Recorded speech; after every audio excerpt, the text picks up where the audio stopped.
Alright guys, welcome back to the Ringer 57 YouTube channel. In today's video we're going to go over how to drop the sump on a gsf1200W or a Bandit, any of that series of Sachs engine. Always go with Suzuki genuine parts. We already dropped the sump and I have it stuck back up there without a gasket. We're going to go ahead and drop it back off, clean the gasket off the surface and put it back up. I'm going to go over a few things on what you need to watch when you're doing so, and then we're going to review what we're about to drop on Suzi-Q. She will be track ready 4 weeks, depending on shipping time on some of these. Some of these things are going to be turnaround, and it is what it is. Some things are going to have a longer turnaround than others. The cables are going to have a longer turnaround. The arm's going to have a longer turnaround.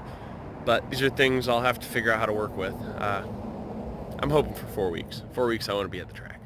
Yee.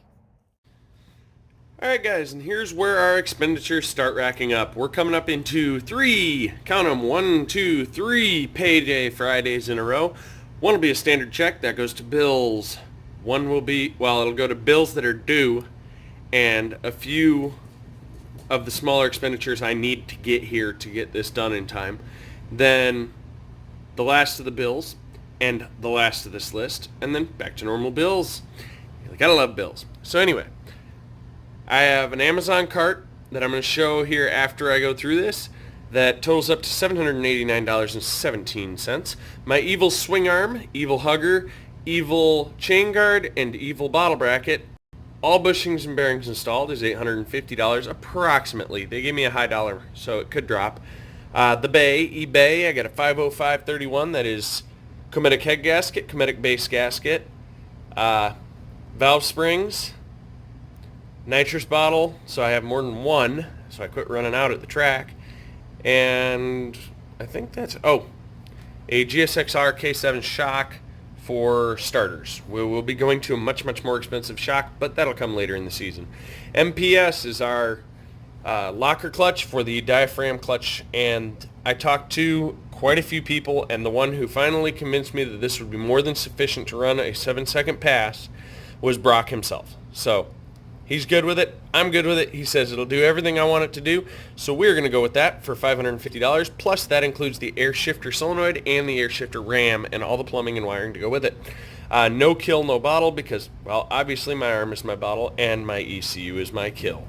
And then I've got Motion Pro on board. Going to make me a Rev 2 throttle with a custom set of cables to fit Suzi-Q. I'm waiting for a diagram from them so I can get them the appropriate measurements, and we'll go ahead and cover that in the next video, for a current grand total of $3,044.48. Now this is more than I've ever dropped on a bike at once, ever, including buying Suzi-Q. That's actually about double what I paid for Suzi-Q. So, dang cat, chill. Anyway guys, let's get to the video. Alright guys, so this is the sump. As you can see, I've had it off already. The bolts are loose, but the oil temp sensor aside, because none of you guys are going to have that. And if you do, cool. I don't know why, but cool. It's really simple. You're going to go around and pull all the bolts on the perimeter off. And then there's one right here. And before you take them all loose up front, there is your 2 banjo bolts that you're going to take off for your oil cooler. I've already got those removed, so let's go to the next step. Alright guys, and this is what you're going to find underneath. The 2 things you really need to watch. There's this little copper spacer here, and 90% of the time it'll stay up, but make sure it stays in place. And I believe there's an O-ring underneath that, if I remember right from memory. Also, check your sump screen. Make sure no one's put RTV silicone somewhere and plug that up. Got it full of crap. So you can see there's a little piece of something there, but it's teeny tiny. I don't see a lot of crud up in there. So I'll pull it down probably and do a quick visual. And it looks pretty good from here.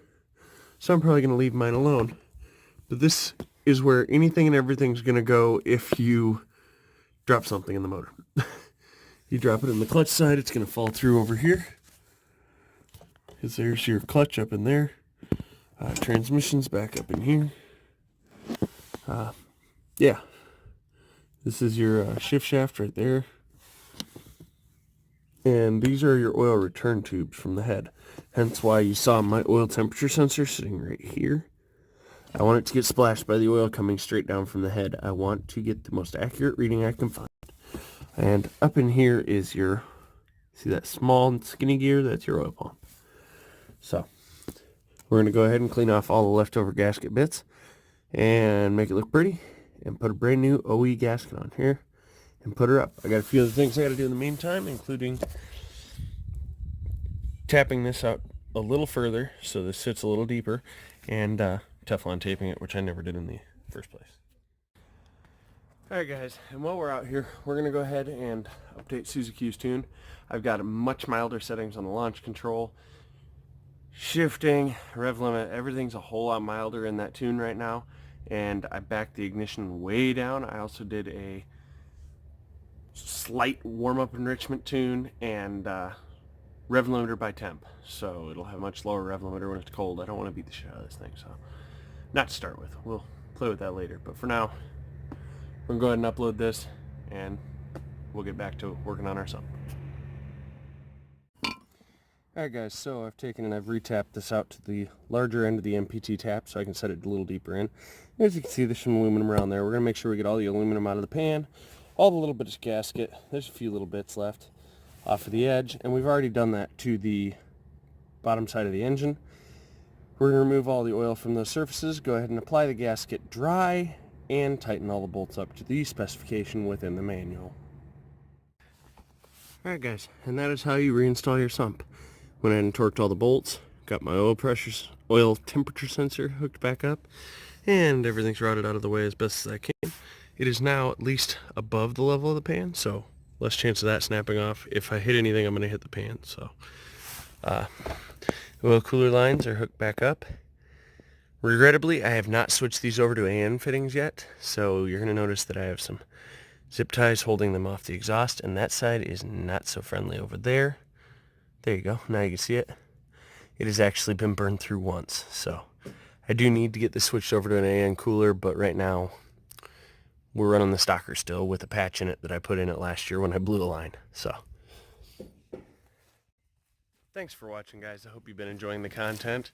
There's not a lot of it lately. I know this was kind of a boring video, but like I said earlier in the video, this is the lull before the storm.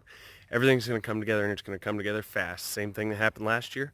So we'll fly through this, get her slammed together, get it to the track. Well, to the dyno, then the track. And we'll see what we can pull off. Hopefully the lead time on these parts isn't too long. Thanks for watching.